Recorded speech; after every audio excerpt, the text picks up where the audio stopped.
obviously the Longhorns coming off of a Big 12 championship. They made it to the college football playoff. They had that big road win at Alabama in week 2. Are SEC schools a little nervous about Texas coming to town? And how do you think the Longhorns will acclimate into the toughest conference in the sport? I think so, whether they're willing to admit it or not. I think many are excited for the challenge, right? Your upper echelons of Alabama, Georgia, LSU, now Ole Miss and Missouri. But what great timing, by the way, for the Texas Longhorns to enter the league as Nick Saban hangs it up, right? And I know that Texas obviously went to Bryant-Denny and took care of business against Alabama, but that's one less thing to tackle, right, when you come in. I know me personally, I think highly of Texas. That over-under win total at 10.5 came out. Will they hit that over? I don't know, because life in the SEC is different. I don't know if Georgia's going to hit 11 wins, right? It's going to be very, very difficult to go through an SEC slate.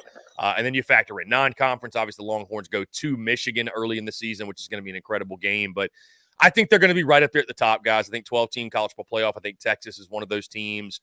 I think Texas fans should expect to be in there every single year. I think I'm expecting Texas to be one of those teams. I'd be surprised if they're not in a 12-team college football playoff more years often than not. So, I think Texas is going to, after last year going to the college football playoff, I think they're going to make their presence known early. And I do think they're going to be one of those factors, next season when it comes to winning the SEC championship. And obviously, again, being a 12-team college football playoff team. So can't wait to watch that Texas-Georgia game. And then there's so many others. Obviously, like I mentioned, Texas A&M is going to be a great renewal of the rivalry. Texas-Arkansas, right, an old school matchup. I know that Longhorn fans are itching to get some revenge from a couple years ago in that game. So, but I do think Texas is going to fare well. I think they're one of those teams you look at.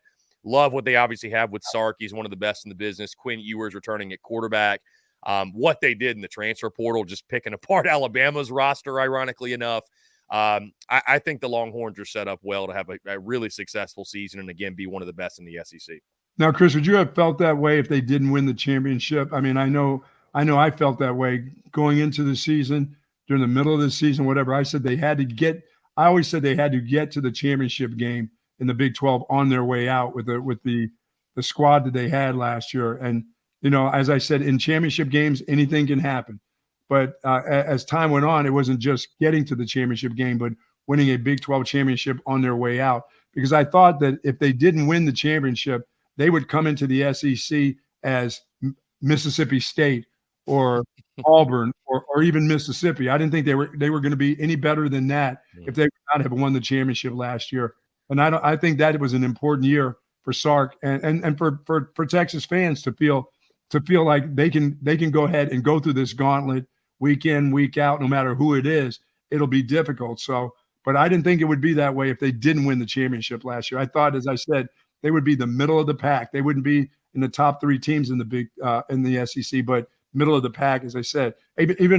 South Carolina included. They would be a South Carolina. That's what they would have come to your conference at. Mm-hmm. Do you think you'd have felt the same if they didn't win that championship last year? Yeah, I think, Bucky, absolutely. Like, winning matters. I think winning impacts the perception of a program and a football team. And so, yeah, I think for Texas, at least for me, I've never had the question or the concern, or are they talented enough? Do they have the resources? Like, that's never been a conversation. It's just, are they going to finally put it together? So to see them take the talent they have, take the backing, the resources, everything that's in place, and yes, put it together and go win a Big 12 conference championship and go to the college football playoff. And even though they didn't go to the title game, right, we've been, fairly or unfairly, we've been asking the question for years, like, is Texas back? When will they be back? What do they have to do to get back? And so, yeah, winning a conference title, getting to the playoff. And again, listen, you lost to a generational quarterback in Michael Penix Jr., and I mean, it is what it is, right? That was a fantastic football game. Could have gone either way. So I think getting to that point kind of reaffirmed that, the Texas Longhorns are back. Now, to be all the way back, winning a national championship, I think is what most Texas fans and what most people would say, okay, now Texas football is really back to what we knew them as for so long. But I mean, certainly it's all about winning, right? And what you do on the field. And you can talk about all the stars you have or the great coaches or how big your stadium is. Or, I mean, there's many schools in the SEC that do the same thing. And it's like, well, you're not back yet. You're not winning games. You know what I mean? Right. And I know you guys won't mind me taking this shot, but I mean, Texas A&M has been doing that for a decade. Like, they've got all the resources. They've got one of the biggest stadiums in the country. They've got stars all over the place. And every year we hype them up, and every year they win 7-8 games. And it just, so it's you gotta, it's what you do on the field. And so I think obviously that was a huge shot in the arm for the perception of the way people view the Texas Longhorns and what they bring to the league. Chris, I see the Braves hat. Are you a Georgia guy?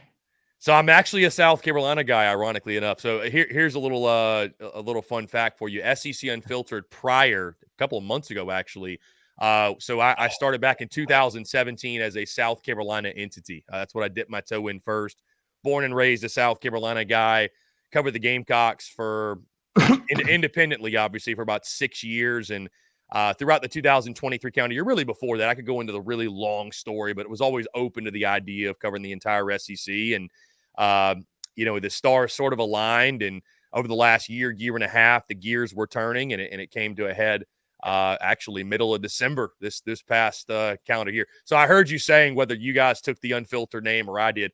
I guess technically we did, since we didn't rebrand or launch this thing until December 2023. Had the idea back in spring of 22, but didn't execute on it. So whatever. I think we can coexist just fine. I think it's just a good nickname, the Unfiltered branding, if you will. But I was a South Carolina guy before, so Gamecock through and through. All right, that's interesting because my father's from Gaffney, South Carolina. Okay, yeah, from Gaffney, and I've been a up and down kind of guy with South Carolina. I'm not. I like the Pops Beamer, but is South Carolina? Are they just kind of just kind of treading water? People are just waiting to see which way they go. Are they waiting to see them go up, or are they waiting to see them go down? They're just kind of in the middle still right now. They haven't done anything to make it. I mean, on any given weekend, they seem like they can win, but on any given weekend, they seem like they can lose to anybody in the SEC also. Yeah, Bucky, volatile, I think, is a really good word for South Carolina's program under Shane Beamer. I mean, outside of 2 weeks in 2022 at the end of that season, they've been so up and down, so hot and cold. They're a team that, to your point, any given Saturday they can beat anybody in the league. Any given Saturday they can get shut out and look ugly doing so and just look bad. So year 4 coming up for Shane Beamer is massive. I think he's one of those head coaches, and I think for the first time his seat is warming. I don't think his seat is hot necessarily. And guys, when we talk about, what's the window, how long should coaches get? I think South Carolina is one of those jobs that, and maybe Gamecock fans would hate to hear it, but you have to have patience with that job. Like, they've never won anything. It's not a glamorous history outside of, 4 years of what Steve Spurrier did and a year or two here or there in the 80s, what have you, 1969. Like, South Carolina football has never really been anything nationally relevant. So I think you might have to give him more time, but you guys know, like, I don't care what sport it is.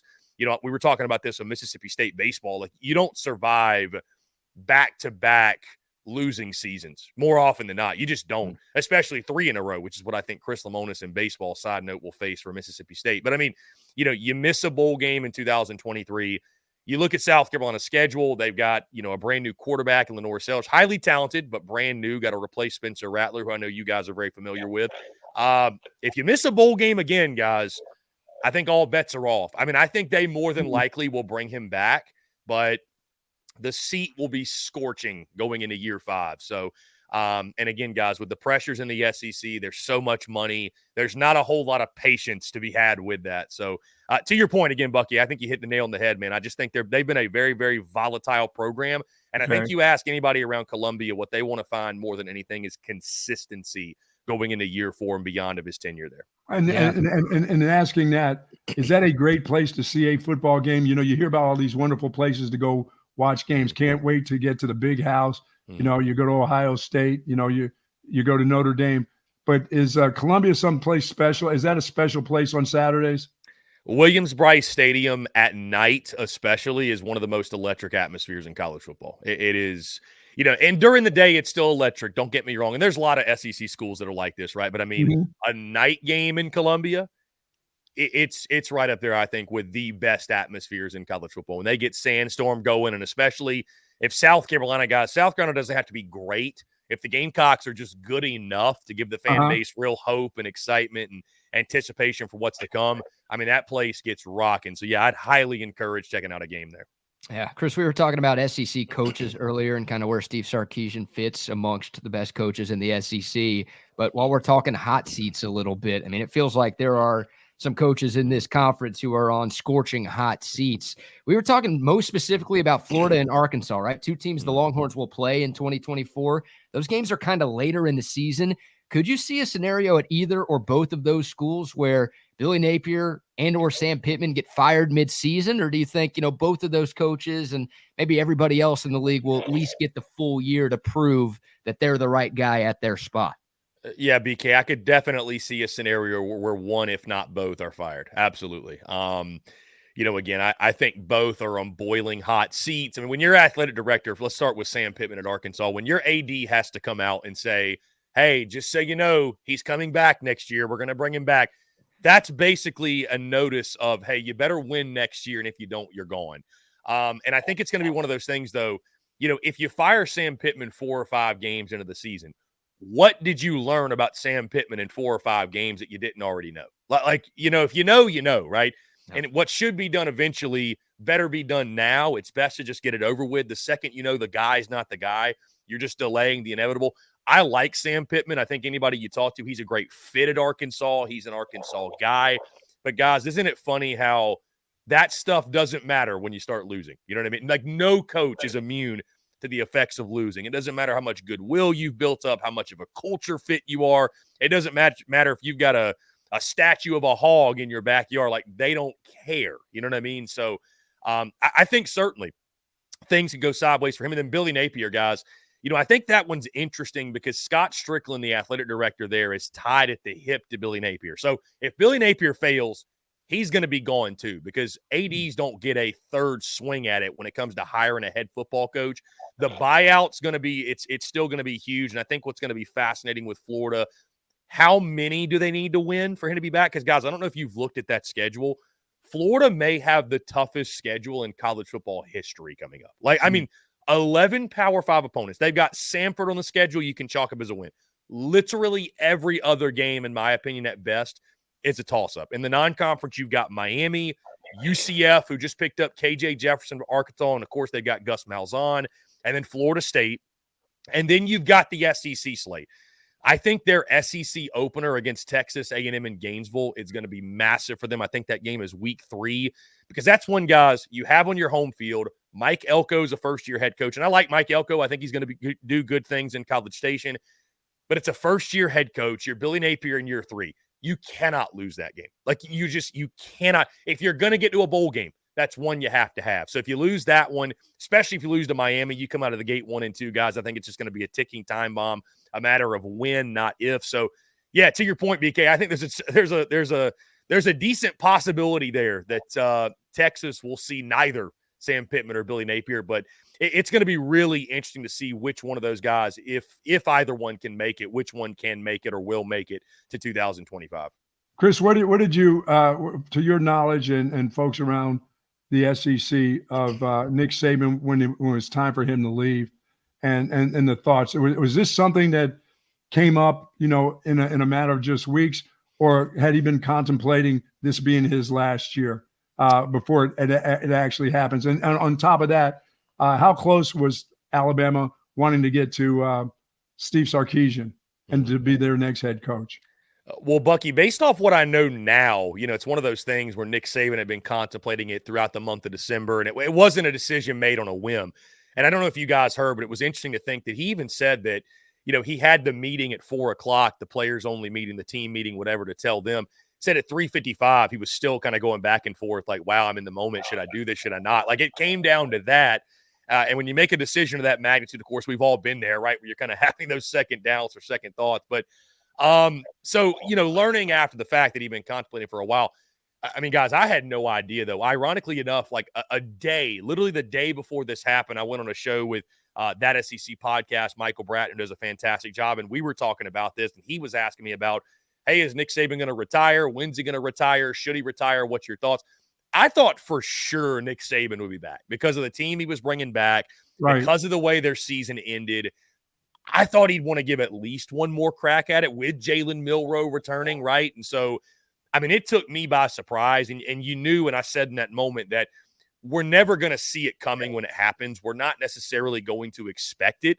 Now, in regards to the head coaching search and Steve Sarkisian, boy, they kept that thing close to the vest. I mean, I find it hard to believe they didn't contact him, but I thought what was interesting about that, kind of the fallout, or you saw different coaches across the country. Like, even if you weren't offered the Alabama job, just say you were, because it's a great tool to be like, hey, I turned down the Alabama job. So do I think they offered Sark the job? I think they made contact. I mean, again, this is purely my guess. If they didn't, I would wonder why, because I think he's certainly, like you mentioned, top 2 or 3 head coach in the SEC right now, one of the best in college football. I mean, he's an offensive mastermind. He's an offensive genius. But, I mean, I think Steve Sarkisian, it makes sense that he'd want to stay at Texas, what he's built there, and you don't want to be the guy that follows the legend. You just don't. Right. Caleb DeBoer, I mean, I think he's got a really tall task ahead. Let's just put it that way, right? Because of the expectations and what Nick Saban built. So it certainly took me by surprise, guys. And when you hear more details, it makes sense. But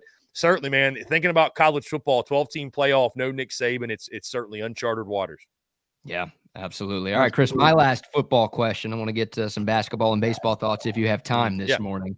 But have to ask you about Georgia, right? I think we all expect them to be the preseason #1 team in the country. I know Georgia fans still are pissed that they didn't make it to the CFP. Look, me as a Texas fan who's kind of glad Georgia wasn't in there, I have a hard time thinking they weren't a top 4 team in the country at the end of last season. But, I mean, are they the clear-cut favorites to go 3 in 4 years next year? I think right now, BK, I would say yes, but, the parity is increasing such in college football. And, you look at Georgia's schedule, right? They had the perfect schedule last year too. And it was, I want to make this point too, because everybody said, God, Georgia's schedule's so easy. Well, it was easy because Georgia's so much better than everybody else. But to be fair, it was a schedule that allowed them to sort of ramp up and take things slowly. And you kind of saw them gradually build. And to their credit, they got better as a football team. Were playing their best football when it mattered, outside of really that Alabama game in the SEC championship. Georgia's going to be my favorite, guys. I mean, I think when we talk about, who does this open the door for to kind of dominate and take over in the SEC with Nick Saban stepping down, I think the obvious answer is Kirby Smart, the Georgia Bulldogs. And I think it's going to be really fun to watch a ticked off Kirby Smart in Georgia take on the 2024 schedule and take on the 2024 season. But again, guys, I think the parity is only increasing. I mean, I think with a transfer portal, with an IL, you can – I'll tell you this, guys. The business of college football has never been better, right? For the diehard standpoint, it's never been worse, from the sense of like that feeling, that local community feeling, and guys sticking around 3-4 years, and this free agency that we have. So, I see both sides. But for the overall product and what we're getting on Saturdays and competitiveness, I think it's great. And so while I will tell you, BK, yes, I think Georgia's the team to beat in the SEC. Will they be my pick? I don't know. I haven't made a pick yet, but I don't think they're a bad pick to make. I don't think Carson Beck winning the Heisman's a bad ticket to have either, because his team around him is going to be so good. I think there's a chance the offense is going to be better than it was last year with Beck back, Mike Bobo back at OC. They picked up Trevor Etienne from Florida at the running back position. They've still got a star-studded cast of wide receivers. They got to replace Brock Bowers. That's the big one. Who's going to step up and make big plays and they need them most? They're going to be Georgia on the defensive side, right? I mean, they're going to be as good as anybody in college football. And again, I'm very excited to see them tested by that schedule. Got to go to Alabama. Got to take on Texas. Those games are going to be a lot of fun. But I think Georgia right now is the team to beat. But again, guys, I think in a 12-team college football playoff, really anything can happen. So I won't say it's a done deal. Let's just not even play the season, because it's we know who's going to win it all. But I think Georgia truly is that team. I think they're most well-equipped to take over and kind of be what Alabama was under Nick Saban.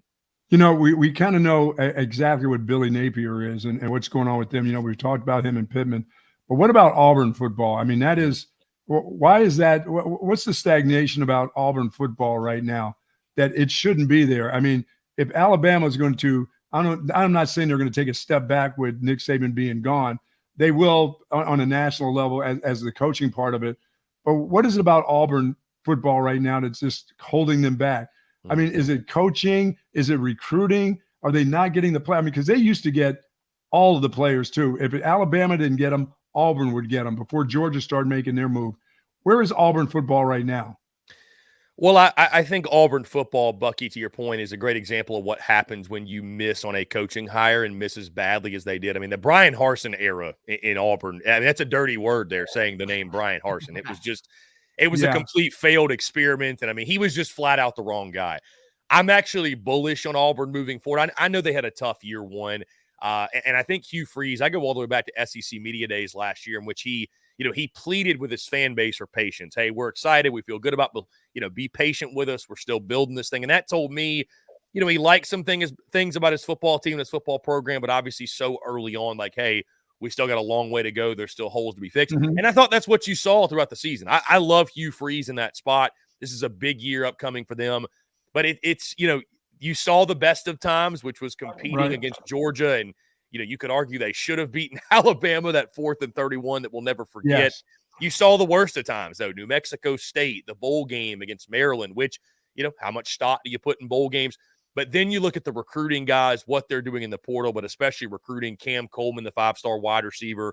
They hauled in a couple of 5-stars at those positions. I don't understand what they're doing at the quarterback position with Peyton Thorne. I really don't. I guess if there's anybody that can get Peyton Thorne going, it is Hugh Freeze. And, guys, we were talking about coaches' hot seats earlier, and somebody mentioned this one to me, and it was just like hard to believe, but it goes to show the pressure in Auburn. They said, hey, Hugh Freeze needs to have a good year this year. And I'm like, it's year 2. God. But at Auburn, I mean, you don't get that. You're probably getting 3 years max to get it rolling, and then they're going to start calling for your head or at least questioning you at the top. So the good news is this. I do look at Auburn. I think they could be an 8-4 team this year, which I think would be a great step in the right direction. So to your point, Bucky, I think Auburn down and out for a while goes to show what can happen when you miss on the head coaching spot. But I think they've got the right guy there now in Hugh Freeze. And I think Auburn football, seeing them against Georgia and Bama, like I said last year, I think it's only a matter of time before they're back competing at the top of the SEC.